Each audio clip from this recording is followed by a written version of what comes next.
Global happenings today. We communicate. We analyze global news. Stay tuned.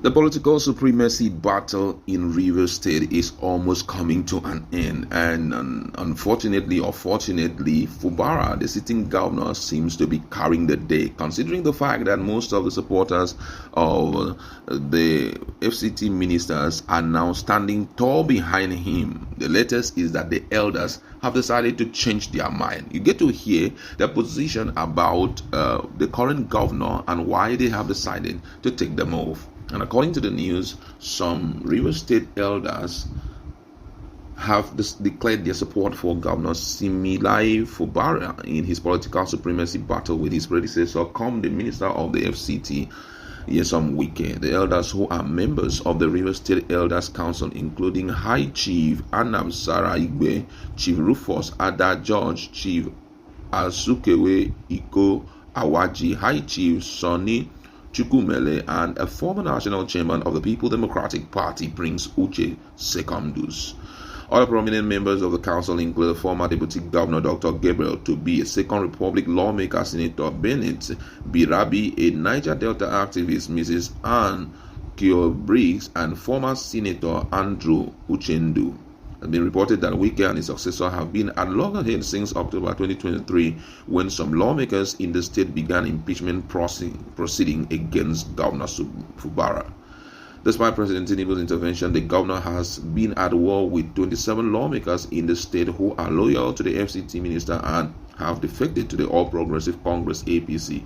Also, 5 commissioners loyal to Wike resigned from the Rivers State Executive Council during the week.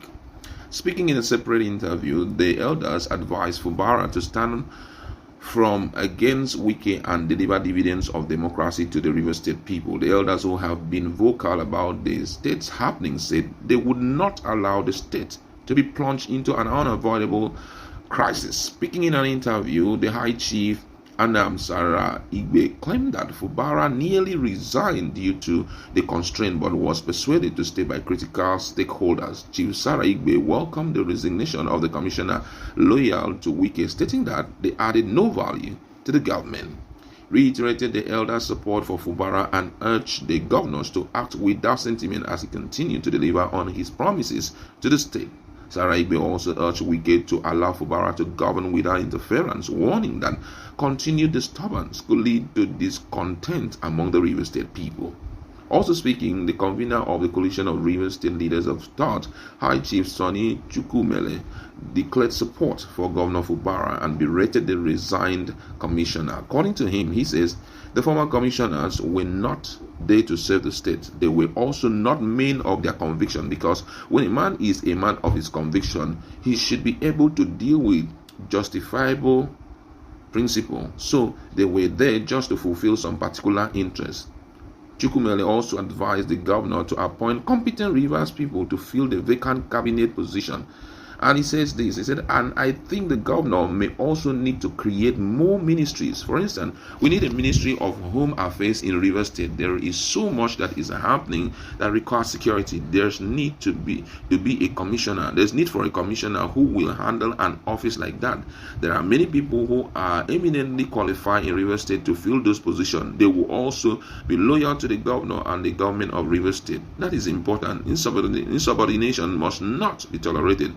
There has to be zero tolerance for insubordination. Rivers people are looking for the best. Speaking in the same vein, a member of the Rivers Elder Council, Chief Asukewe Iko Awaji, urged the governor to concentrate on governance and avoid political distraction. In his words, he says the governor should concentrate. There is no politics now. Politics will come again in 2027. But for now, anything that will cause him distraction should be removed, and he should forge ahead.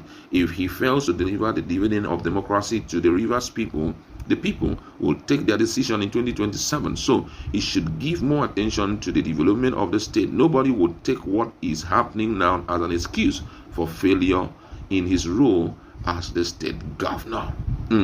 This is quite interesting, hearing that the elders have decided to give him the utmost support, though we know that in politics you just can't trust people, because way belief is very, very important. Whoever that is with the money is the person people support. Someone says the reason why you are still enjoying support is because your money never finished. So I don't know if that's the situation, or these people are actually looking at the fact that the governor has to deliver on the dividend of democracy to the people. But be that as in may, my colleague is in the house, and we just want to look at some of these issues because it's an issue of concern to Nigerians. Fubara seems to be winning the supremacy political battle. What do you think, having such huge support from the elders of the land?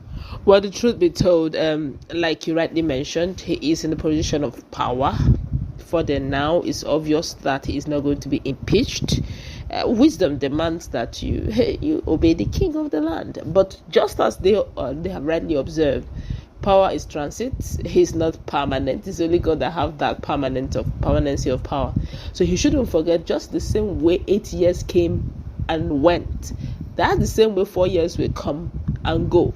And whatever he does between now and the fourth year will determine if Rivers people will come out with their full chest, in their sweat and blood, to ensure that he's reinstated, because we all know that come what may, Minister Wike will do everything he can to be at the corridor of power, at least as the FCT minister, whatever it takes for him to remain there, and whatever it takes for the President Bola Ahmed Tinubu also to remain there, he wants to do, because that's the only last card he has.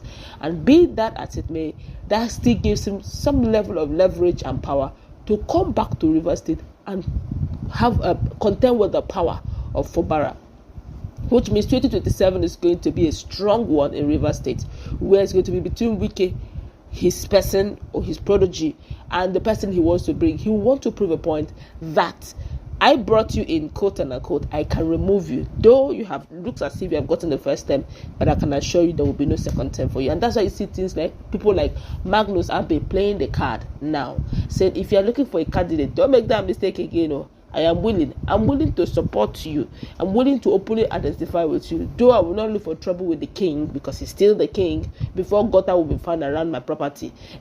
But let it be said that 2027, use me. So of course, Fubara has been given the right warning now. Whatever you do it right now, so that you have the people of Rivers to back you, because they have the final say. Now, another very interesting issue here is the issue of this presidency involvement in this. And most Nigerians believe that the president is just watching to see the might and the strength of Wike at a time like this. But interestingly, someone said something about the so-called loyalists of Wike. And I mean, it's so shocking when I heard it, that those guys do everything that Wike wants them to do. He decides when they should bath, he decides when they should eat, he decides when they should go to the toilet. That if Wike says stop there, all of them will automatically stop. This level of godfatherism in politics, do you think that the future is safe with it? And do you think that Wike will still be given that level playing ground to come in and dominate during 2027 governorship election? Everything all depends, of course, on the power that Wike still is able to maintain. If he still remains in the corridor of power, if he still remains as the FCT minister and rules, because everybody is still looking at him that this guy is not totally out. He may not be doing reverse politics. He's not doing national, where no matter what, he still have a way. No matter how you look at it, he will still have a way of seeing the likes of Femi Gbajabiamila anytime he wants to see the president. Even if he doesn't see the president direct, he could have a way of seeing with the chief security, the CSO. So all of that, can be accounted for him as good political goodwill. So they will still have respect for him. How many people are showing much regard and respect for Rotimi Amechi or Odele? None, because around them there is no corridor of power, at least for the now. When Amechi was one of the ministers too, you see, he still had some level of loyalists still moving around him. So let's tell ourselves the truth. All of that with that's why you will see someone like Wike who always want to remain politically relevant. For you to be a godfather, especially in Rivers or any other political space, you need to be politically relevant to be able to tell somebody sit his seat. If you don't get power, you can tell make a sit on which ground now, on which levels now they do you. So he has to maintain power to be able to exude power and control people under him. All right, thank you so much.